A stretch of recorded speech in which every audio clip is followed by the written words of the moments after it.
안녕하세요. 저는 가톨릭대학교 여의도성모병원 림프종센터 전영호입니다.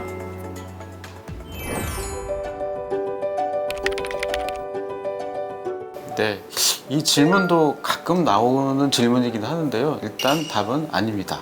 이유는 혈액암이라고 하면 백혈병을 많이 떠오르긴 하는데요. 이제 이 혈액암 중에서 큰 축이 림프종과 백혈병으로 나누고요. 두 개의 질환은 엄연히 다른 질환입니다.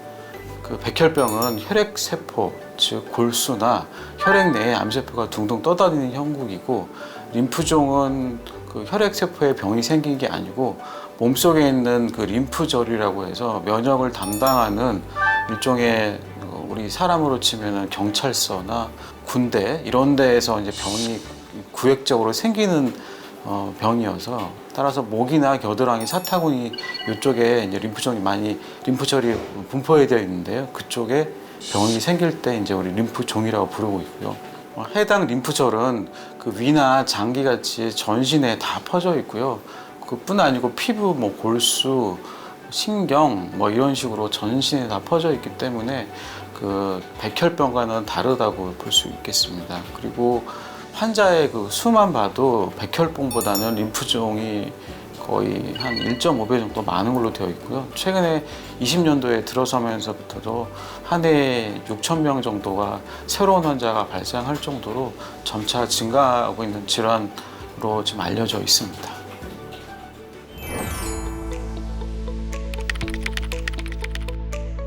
진료실에서 많이 하시는 질문입니다. 일단 답은 아닙니다.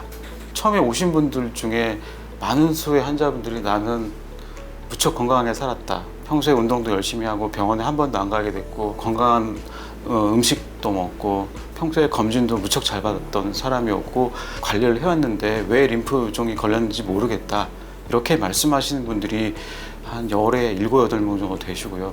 유전적으로 우리 집안에 내력이 있지 않나 라고 하면서 이제 심하게 실망하시는 분들이 꽤 많습니다. 림프종 자체는 유전병은 아니게 됩니다. 이유는 림프종 자체의 이제 발생 원인은 현재는 모른다고는 알려져 있습니다만은 그 중에서 알려진 원인이 하나가 EB 바이러스라는 바이러스 일종이 하나와 그동안 수많은 결과에 따라서 케미칼이나 화학 성분에 꽤 오랫동안 노출됐을 때 이제 병이 발현하는 경우, 그런 경우 외에는 대부분 원인은 모른다고 되어 있고, 더더군다나 유전적 소인은 림프종의 하나의 중요한 발생 원인과는 거리가 있다라고 되어 있어서 림프종은 요인병이 아니다, 이렇게 생각하시면 될 것 같습니다.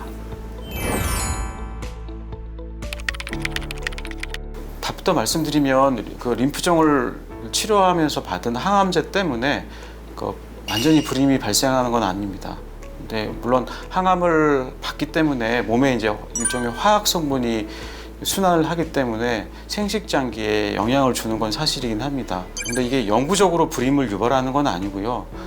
항암이 몸에 돌 때 그 사이 때는 임신 성공률이 떨어졌다 뿐이지, 항암을 모두 종료하고 나서 다시 임신을 시도하면은 정상적으로 임신이 가능하고요. 두 번째로 물어보시는 질문 중에 하나가 뭐냐면, 혹시 이제 우리 애가 임신을 됐다 손 치더라도 기형아가 나오지 않나, 이제 이런 고민을 하신 분들이 간혹 계시긴 하는데, 똑같은 이유로 항암이 모두 종료되고 몸에서 이제 항암 화학 성분들이 모두 빠져나가게 되고 나면 그 이후에 임신했을 때는 기형아 발생률이 더 증가하거나 혹은 기형아 자체가 모두 발생한다, 이런 보고는 별로 없습니다. 따라서 림프종 때문에 치료받는 과정 중에 불임이 더 증가한다거나 혹은 기형아 발생률이 더 올라간다거나 그런 거는 걱정을 크게 안 하셔도 됩니다. 조혈모 이식이라는 건 사실은 혈액암에서만 사용하는 아주 독특한 치료법 중에 하나고요. 보통은 고형암에서는 사용하지 않기 때문에 이 치료법에 대해서 생소하거나 잘 모를 수가 있습니다. 혈액암 같은 경우는 병의 발생 태생 자체가 골수나 면역기관에서 생기기 때문에 어떤 특정 환자군에 있어서는 조혈모 세포 자체를 케어하기 위해서 남의 건강한 조혈모 세포를 투입하는 조혈모 세포 이식 치료 같은 중요한 세포 치료가 필요하게 됩니다.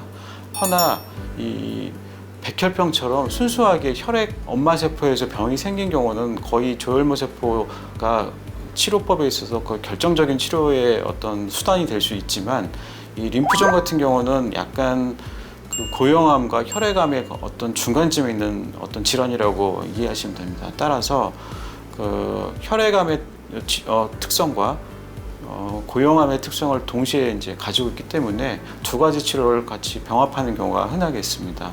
국소화된 그 림프종 같은 경우는 일반 그 고형암 치료하듯이 일반 그 국소 치료, 항암 치료로 마무리하는 경우가 많고, 진행성 병변이나 세포 자체가 백혈병화되어 있는 림프종 같은 경우는 처음부터 항암 치료를 해서 관해를 만든 다음에 그것 자체로도 아주 훌륭한 치료로 마무리되었지만 재발을 막을 목적으로 자가조혈모세포 이식 같은 치료를 해서 눈에 보이지 않는 암세포의 씨앗까지 아예 없애서 소위 말해서 치료의 단계를 한 등급 더 업그레이드하는 치료법들을 많이 사용하게 됩니다.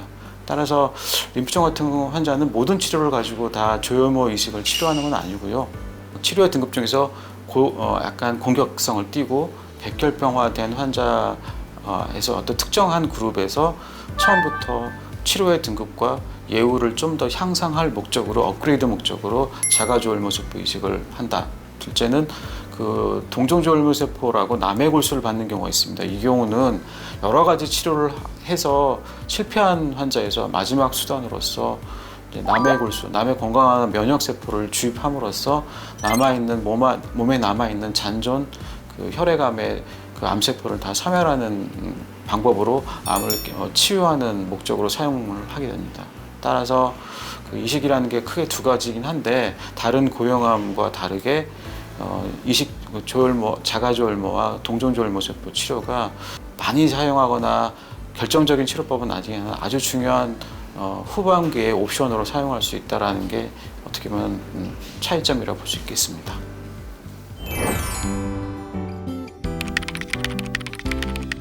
어떤 약을 혹은 어떤 건강 보조식품을 먹어도 된다, 안 먹어도 된다, 이런 연구가 과학적으로 나온 건 있진 않습니다. 허나 이제 말씀드린 그 한약재나 그 건강 보조식품들이 대부분이 생약제제나 혹은 생약을 기반으로 된 합성 제제다 보니까 이런 약재가 물론 환자뿐 아니고 사람 몸에 이제 투입이 되면 사람 몸에서는 모든 그 외부 물질이 한번 내 몸에 사용하기 위해서는 간이나 콩팥 이러한 중요 장기에서 한번 걸러내는 필터링하는 작업을 거치게 됩니다. 그 과정 중에서 안 그래도 그 전에 항암제 때문에 간과 콩팥이 일정 부분 손상되어 있는 상태에서 이런 약이 또 들어오다 보니까 간과 콩팥 입장에서는 일을 또 해야 되는 상황이 벌어지다 보니까 회복 속도가 더 늦어지는 경우가 발생해 버리는 사태가 일어나게 됩니다.